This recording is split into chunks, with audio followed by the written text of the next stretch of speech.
رجب 1419 هجری که نوامبر سال 1998 بود دایر شده بود، فیصله را کردن، فیصله 99 ایشان که در مورد سکولاریسم 20 سال قبل تقریبا، بله 19 سال قبل، بله اونا تصویب کردن که سکولاریسم یک اندیشه الحادی است. اونا گفتن که کفر است و لجنه دائمی بحوث علمی و فتوای عربستان سعودی در فتوای 18396 در مورد سکولاریسم اتنشته کرده که سکولاریسم العلمانیت دعوة فاجرة کافره یجب التحذير منها و کشف ضیفها و بیان خطرها و الحذر مما يلبسها به من فتن بها فإن شرها عظيم و خطرها جسيم نسأل الله العافية والسلام منها و اهلها.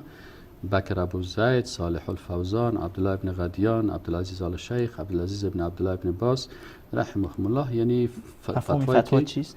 مفهوم فتوایی است که اونا خلاصش میگن که سکولاریسم دعوت فاجره هست، دعوت کفری هست و از این باید تحذیر بکنیم و غلطی های از این باید بر مردم کشف بکنیم، خطرش باید بر مردم بیان بکنیم و از اون چیزایی که مردمایی که به این گرویده شدن باید بر از اونا بفهمانیم که اینی خطرها را داره، چون شرش عظیم است و خطرش هم بزرگ است. یعنی خلاصه میگن که یک دعوت کفری هست و با اسلام هیچ ارتباط نداره.